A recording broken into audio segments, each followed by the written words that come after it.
Hello friends, welcome back to your YouTube channel sales guru Bawa. आज का जो हमारा टॉपिक है वो हमारी बेसिक्स लाइफ से रिलेटेड है। काफ़ी हमारी नीड्स क्या हैं। सबसे पहली ज़रूरत है हमारी हेल्थ। हेल्थ में आज हम हॉस्पिटलाइज हो जाते हैं, कितने मोटे मोटे बिल बन जाते हैं। तो उस चीज़ को कम करने के लिए अगर हम प्रॉपर अपनी देखा जाए तो हम एक हेल्थ इंश्योरेंस जो है वो ज़रूरी है। और हेल्थ इंश्योरेंस आई थिंक आज की डेट में मस्ट है और हमें वो करवानी भी चाहिए। जो लोग तो कुछ लोग ऐसे हैं जिन्होंने आयुष्मान भारत को किया हुआ है, पर कुछ लोग ऐसे हैं जो वो चीज़ें नहीं ले पाए या किसी और वजह से कुछ और कंपनीज को ज्वाइन किया हुआ है, जिसमें जिसमें रिलायंस आ जाता है, H D F C Ergo है, नीवा बूपा है और स्टार हेल्थ इंश्योरेंस है। ऐसे काफ़ी इंश्योरेंस प्लेटफॉर्म्स हैं जिसपे आप जाके अपनी हेल्थ इंश्योरेंस ले सकते हैं। उसके बाद जो मेन है हेल्थ इंश्योरेंस का बेनिफिट क्या है कि अगर हम काफ़ी मतलब प्रॉब्लम में आ जाते हैं, एक्सीडेंट हो गया या बीमारी कुछ बड़ी लग गई, तो उसमें हमारा जो बैंक बैलेंस है वो तो सीधा सीधा ज़ीरो हो जाता है। आई थिंक ज़्यादा बड़ी प्रॉब्लम आई तो पता ही नहीं चलता कि कितना बिल बन गया, क्या हो रहा है क्या नहीं हो रहा है, कुछ समझ नहीं आता। डॉक्टर के सामने आप यही चाहते हैं कि हमारे मतलब पेशेंट की जो है वो लाइफ बच जाए, पैसे की फिक्र नहीं करते। तो उसमें हमारा बैंक बैलेंस घर तक बिक जाते हैं।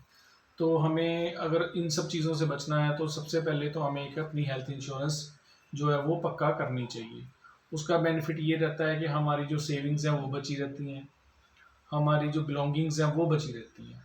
तो बेसिक जो है वो हेल्थ इंश्योरेंस का यही है कि ये चीज़ें हमारी सेफ रहती हैं, तो उसमें हमें ये दिक्कत भी नहीं रहती। और ट्रीटमेंट जो है वो हम बढ़िया से बढ़िया हॉस्पिटल में करवा सकते हैं, किसी भी चीज़ की कमी नहीं रहती जब हम अपने लव्ड वंस को, जिनको हम प्यार करते हैं, उनका हमने इलाज करवाना है। तो सेकंड थिंग इज़ कि हम अभी हैं ज़िंदा, तो ज़िंदा हैं तो सेविंग्स हमारी होनी चाहिए।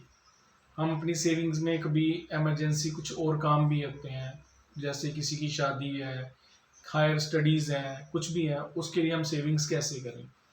सेविंग्स जो हैं वो एफडी के रूप में होती हैं, आरडी के रूप में होती हैं, एसआईपीज, म्यूचुअल फंड्स, ये सब सेविंग्स हैं। बेटर जो रिटर्न्स हैं वो एसआईपी में, म्यूचुअल फंड्स में मिलती हैं। रिस्क ज़्यादा है, रिस्क ज़्यादा। उसके बाद आपकी आ जाती है लाइफ इंश्योरेंसेस वगैरह आ जाती हैं। इनमें भी आपका, इनमें रिस्क कम हो जाता है बट आपकी सिक्योरिटी बढ़ जाती है। बट टाइम ड्यूरेशन जो है वो अलग अलग, सब में अलग अलग है। किसी का किसी ड्यूरेशन में पैसे ज़्यादा सेविंग्स में बढ़ रहे हैं, किसी में कुछ बढ़ रहा है, तो वो अलग अलग इंटरेस्ट में आपको मिल जाएगा। वो आप थोड़ा सा अपने किसी ना किसी, जिनसे आप फाइनेंशियल एडवाइजेस लेते हैं या किसी को मेंटर मानते हैं उस चीज़ में, तो आप उनसे पूछ सकते हैं कि एस आई पी ज़्यादा बेटर है, म्यूचुअल फंड ज़्यादा बेटर है, एफ डी ज़्यादा बेटर है, कि क्या चीज़ है। The game is all played by you only. Second जो मेन बेसिक चीज़ है वो है कि जब हम नहीं रहेंगे तो हम अपने लव्ड वंस को, बच्चों को या किसी को फाइनेंशियली कैसे स्ट्रॉन्ग रख सकते हैं। तो उसके लिए है टर्म प्लान। टर्म प्लान जो है वो आज की डेट में काफ़ी प्रचलित हो गया है, काफ़ी चल रहा है। क्योंकि देखो, अगर हम कुछ सेविंग्स नहीं कर पा रहे या हमारा कुछ सिस्टम नहीं बन पा रहा, तो जो देखो मतलब कुछ भी कर लो, अब इतना तो सबको पता है कि एक दिन ना एक दिन हमने जाना ही है। तो क्यों ना अपने बच्चों को कुछ ना कुछ ऐसा बना के लेके जाएं ताकि उनकी जो लाइफ है वो और सिक्योर हो जाए। तो इसमें हम अलग अलग कंपनीज की टर्म प्लान ले सकते हैं। आजकल तो टर्म प्लान भी ऐसे आ चुके हैं कि जिसमें टर्म प्लान में अगर आप पेमेंट कर रहे हैं उनको, ठीक है, ईएमआईज दे रहे हैं उनकी, साल की साल आपका पेमेंट जा रही है कंपनी को, तो आप वापस वो रिटर्न भी ले सकते हैं।